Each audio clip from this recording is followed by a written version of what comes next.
Right, so first of all, hi and welcome. My name is Mahmoud Fattah. I'm a high school teacher of English from ALC Marakech High School.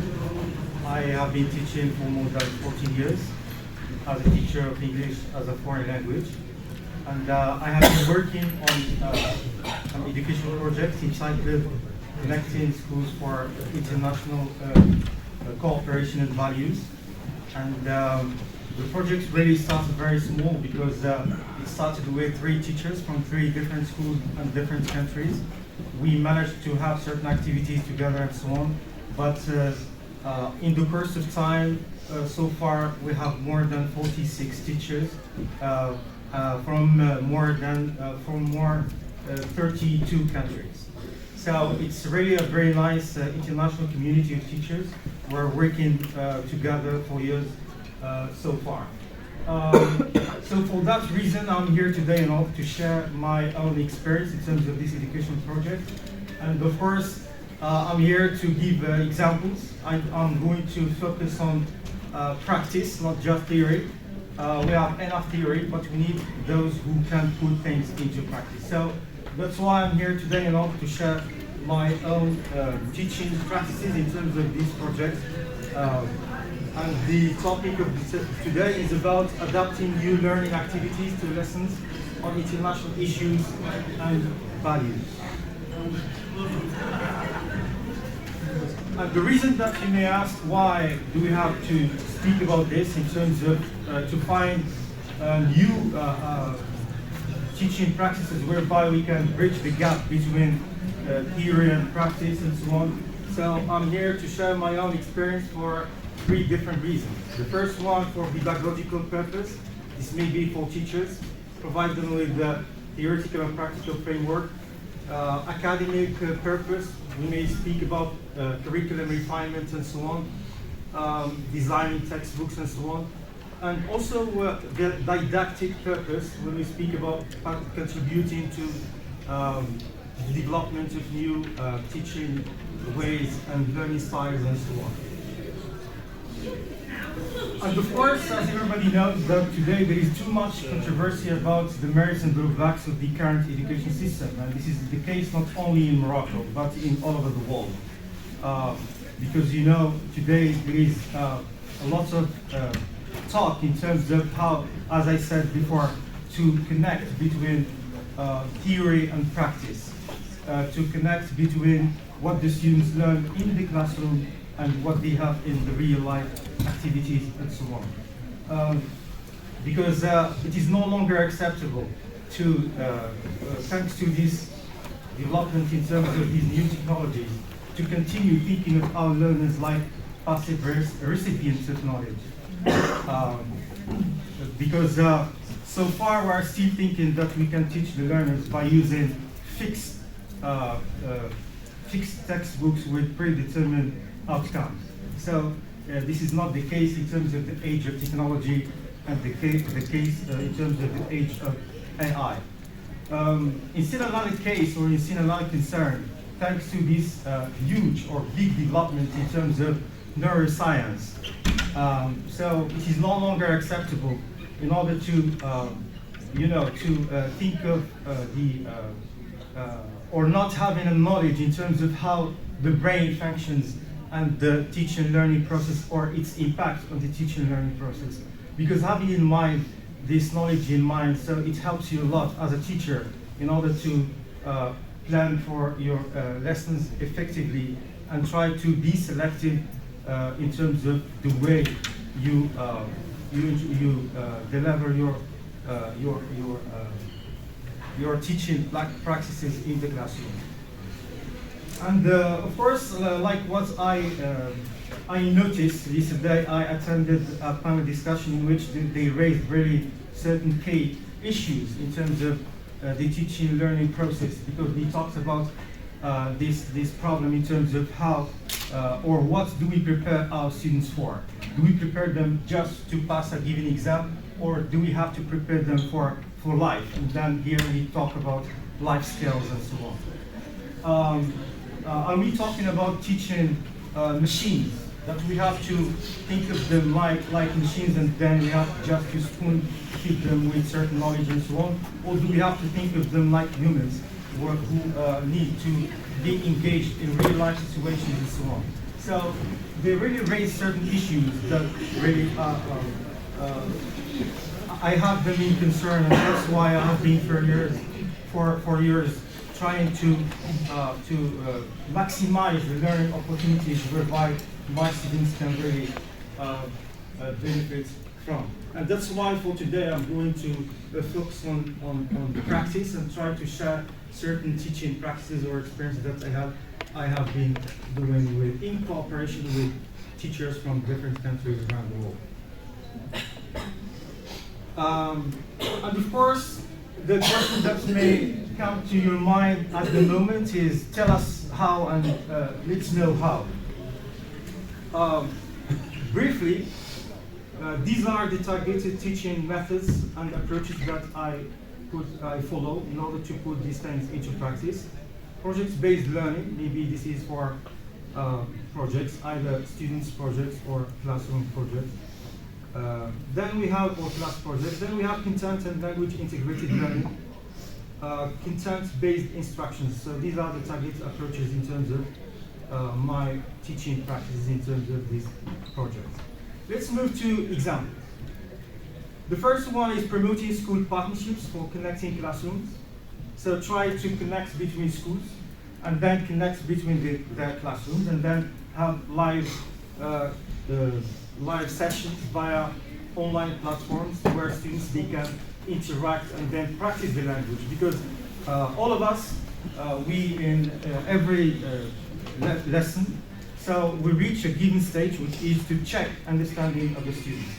So here in terms of these projects is how to digitalize the performance of students instead of just going back to textbook or having handouts in order to check their understanding. So why not to digitalize their performance, and then it gives life to your classroom and to your activities. Like this session, it was with a school from Vietnam, in which students they exchange information about their culture in terms of their talking about their cooking heritage, their certain things that are linked to their own country, and then exchange them with other students from Vietnam. The same case here in terms of students from Ukraine. So we had a session in which students, they have to introduce themselves and so on. So creating such learning opportunity for students via connecting classrooms with students from Ukraine. Another example, this is from a school from Taiwan, connecting classrooms. And here it was a very nice, good idea how to get what the students in Taiwan did in terms of designing masks during coronavirus or the pandemic, and then we have them in order to be given to my students, and then having a kind of exchange. Also, to give it an international dimension, there was also this kind of connecting classrooms in which we agree on certain activities that we have to do them similarly, and then we share videos, photos, and so on. Another type of activities that are done in this project is connecting teachers for the achievement of similar activities and workshops. The idea is how to have a kind of network between groups or group of teachers, and how we agree on doing certain activities at the same time and in the same way, and then we exchange. So this really gives much more motivation for students, and also they are fully engaged in this. Like this one, connecting schools for United Minds project, connecting between 4 teachers from 3 different regions, from 4 different schools. We have private schools and we have also public schools, and having them all together for the achievement of this project. And it took 2 weeks, and finished by having a meeting via Zoom meeting or via online platform. Another example is this. This is maybe an example is, for example, to think of the same slogan, the same, for example, message that we want to share, and then we divide it into different parts, and every group of students from different schools, they share, and by the end we have this, all these schools are united for, to share the same message, that is, save our Earth, and we have we, you, they. This means everyone is responsible for this. The same like in this case, our planet in danger. So, and we have save. So we have 4 schools, and the message is divided between these. And of course we have many things that were done, because there are workshops, there are school activities, and so on. And of course, to give it an international dimension, there was the engagement of different schools from different countries around the world, and then they did the same, and then we exchanged. So students become really very motivated, and to first to introduce their own works, and at the same time to discover about the others. So it was really a nice experience. Like this example, we have famous people in my country. So we agreed, a group of teachers, we agreed on, for example, targeted fields of interest. For example, in science, physics, writing, or literature, and so on. And then we nominate names for famous people from Morocco. And then for the targeted country with whom we have exchange, so they choose their own famous people, and then we exchange. And what is nice is that we teach them both. For example, in with my students, I tell them about my own. We have to speak about our own famous people, and at the same time to know about the others as well. This was done with schools from Ukraine, India, Serbia, Russia, and there are many others. These are just some examples. Another idea, number 3, is organizing international webinars. Thanks to these facilities in terms of how to bring or engage students from different countries in a given webinar, so today is somehow available and accessible for every teacher. So why not to benefit from it in order to give life to our teaching practices in the classroom, and then to break the borders, or to have schools without walls. So this is the ultimate objective. Next, this is another example, organizing international webinar about food revolution for healthy generation. Another example, organizing an international webinar about the International Earth Day. And of course, the selection of these themes or topics, we try to select certain themes or topics that we have in common. And that's why we speak about international values and so on. So, like in this case, we have organizing an international webinar about distance education. And this was one of the most successful webinars, because we try to bring people who are in the field. We starting from students, having one day just for students to give them time to express their thoughts about this distance education and so on, and then move to teachers to express their concerns and so on, and then we move to invite experts and professionals in the field in order to reflect, not just to come to give a lecture, but to reflect on what the students and teachers said during this webinar. And it was really very informative and to the point, because it has to do with practice, not only theory. Next, leading international campaigns. This is another example that you can benefit from, especially when we speak about international days, because what we do in the traditional conventional way in our teaching practice in the classroom is just, today we have International Day, what do you know about it, the date, what do we do, and that's it. But in this case, how to make it practical, how to engage them, how to make it even international when we connect them with other students from other countries. Like in this case, leading an international campaign to support people who suffer from the black smoke of factories in Fez. There was discussion. This is a small area in an industrialized area where we have factories, and there is a neighborhood where people, they suffer from black smoke of a given factory there. So we discussed this in class, and we said, why not to have an international campaign, since at the local they didn't respond to to what the people in this neighborhood are talking about in terms of the effect of this black smoke in terms of their health and so on. So it was really very amazing for students, you know, to see that students from Georgia, from Taiwan, from Ukraine, from India, Pakistan, from different countries showing banners and showing messages to express their support to these people. And you can't imagine that after 2 weeks sharing a video of these students, many things changed in this factory.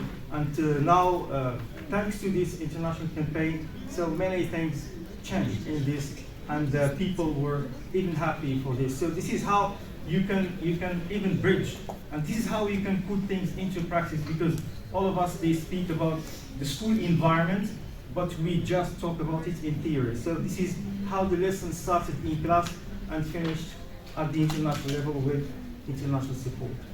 Another thing is leading an international campaign to support people with disabilities. And here we are talking about international values and how we break we try to have a kind of unity, or how to make the people united for the sake of sensitizing the public about the needs and wants of these category of people and so on. And like here we have the same slogans, the same message is shared, and there are made videos and so on. Here are the links, and by the end I will share my presentation in order to access to these links, because of time, I'm just trying to share these examples in practice. Then you can watch these videos and have more details about it. Next, we have leading international campaign to spread good eating habits among students. The same thing. Every school, students from every school, they express their thoughts, ideas about these things in different way and so on, and then we exchange and so on. Another idea, number 5, is sharing Padlets for expressing opinions and beliefs. So the Padlets are very helpful for me and very useful, and they are very quick to share between your students. This online platform is very helpful, so your students, they can access to it, and then they can express their opinions. So whenever you want to collect information about a given topic and so on, you can just share and with your students. It's very helpful just for them. This is an example. This is about the topic is the International Day of Human Rights. And then, of course, there is engagement also of students from different countries and so on. This is the International Day of Solidarity with the Palestinian people. This is for people with disabilities. And this Padlet is for expressing wishes for the new year. So these are just a few examples, and of course it depends on your own creativity and so on too. Another idea is for videos. So here the idea is we agree on 10 questions. My students, I tell them, for example, we have a Zoom meeting with students from Serbia. Do you want to know something about Serbia? And then I record videos, 10 questions. Then for Serbian students, they record 10 questions, and then we exchange for answers. These things not just in theory, these things are in practice, and you can access to the videos. We did so with Georgian students, students from Ukraine, Taiwan, Serbia, Russia, and these are only some examples. Learning by playing games. And playing games takes different forms. When I say playing games, it doesn't mean to play games just for something irrelevant to the textbook content, but playing games, how to put the lesson in the form of a game. This is the challenge. How to teach the textbook content via playing games. How you transform the textbook content from text, from images and so on, into the form of a game. So this helps a lot, or even for using body movements and so on, body parts and so on. Or you can bring students in Zoom meeting where they can play a game. And then you can invite even students from different countries, like in this case. And the winner was a Georgian student, and we sent her gift. And she received her gift. Next, there is another thing that was done is to invite my students to watch, for example, students from other countries playing this game. And by the end, my students just reflect on this, on what was going on and so on. Another thing is learning by singing. Of course, for me as a teacher, but I try to use art or sing in a song in a different way. Of course, this is something normal. For example, you just sing a song, and of course, to choose a song that has international dimension. You can have performance in class or in the courtyard, or you can have a collaboration with a singer, professional one, and then you can, like what we did with a professional singer from Ukraine, and then we agreed on a given song, and it was really amazing. Have students, the singer via Zoom meeting, then we have this direct contact with the singer, and then we sing together. It was really very nice. And then you share the same song with other schools, and they perform in the same way, then we share. So when you have this cocktail, so students, they start to think global and just pass the borders of their country or and so on. Another thing is language exchange. Language exchange is we think of, for example, for teachers, they agree on a list of vocabulary. So instead of just, the traditional way of how to teach vocabulary, so this is another skillful way how you can give life to this vocabulary. For example, we agreed on a list of vocabulary, and of course you try to choose a certain vocabulary that we have in common, like for example when we teach citizenship or value or human rights and so on. So we have a list of vocabulary like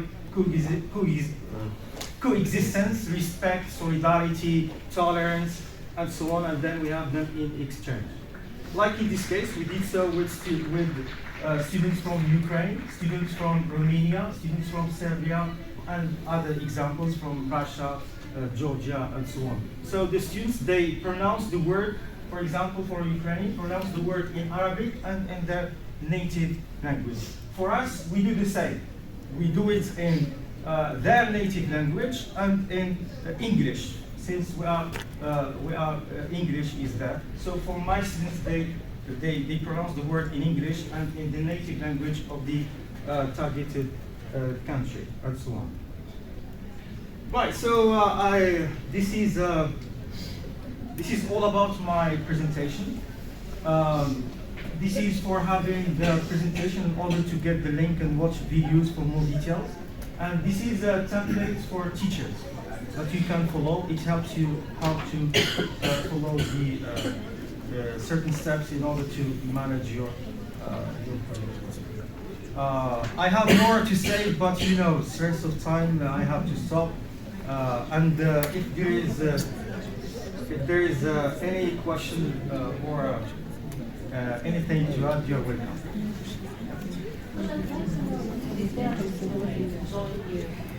Yeah, this is an open invitation, and that's why I'm here to share this experience, because it's an open invitation for American Language Center in all cities in Morocco, to join this project. It's very nice to give life to, because for you have already you have a network, you have centers in different cities, so you are welcome to join. Let's get in contact and then we manage it. You are welcome. Yeah. Okay. For when you access to the template, you are going to get the email address. Just one thing to ask: which activity do you like most? And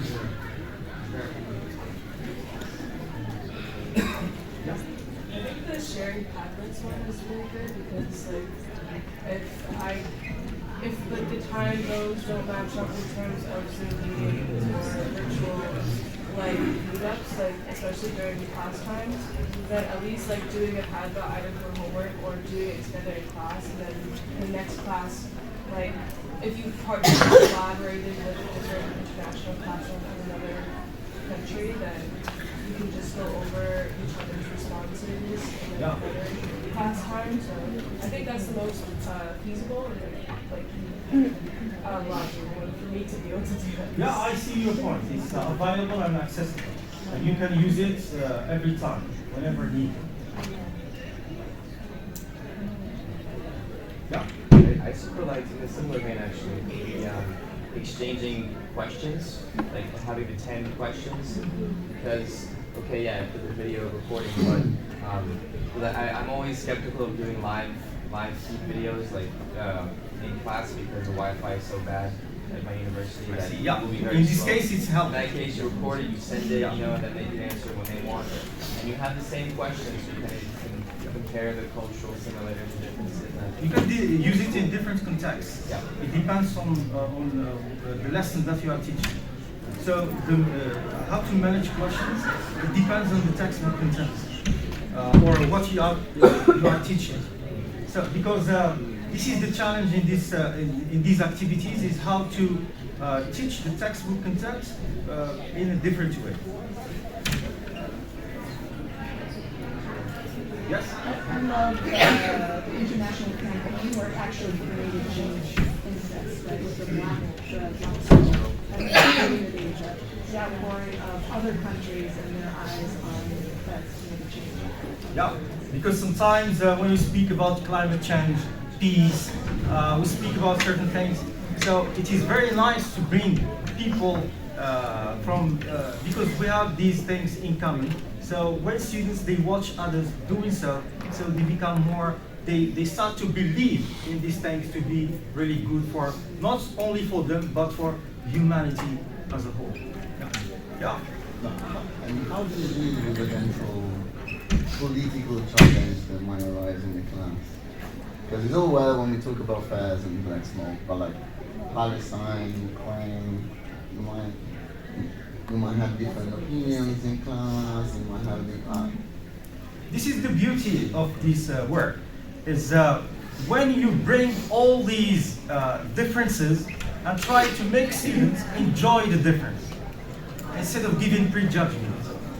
Of course. Did you get my point? And that's why I bring them students from other countries, other cultures, and so on, and engage them in similar activities. Usually they don't. Yeah, presentation. Then you have questions from parents as well, and it's not just the student, it's a context. Followed by their parents. My students are all pro-Palestine, no questions. But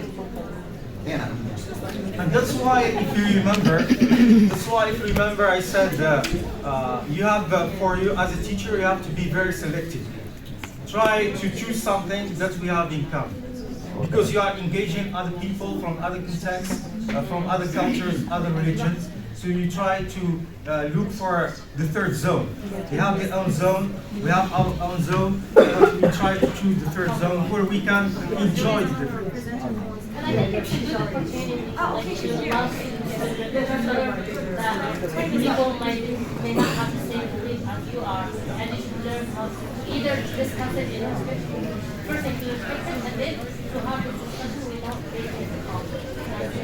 We can discuss this topic, have a discussion about the same topic, and have a conflict. Yeah, I see.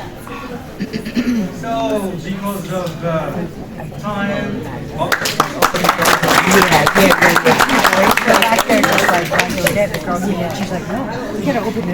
Because mine is right in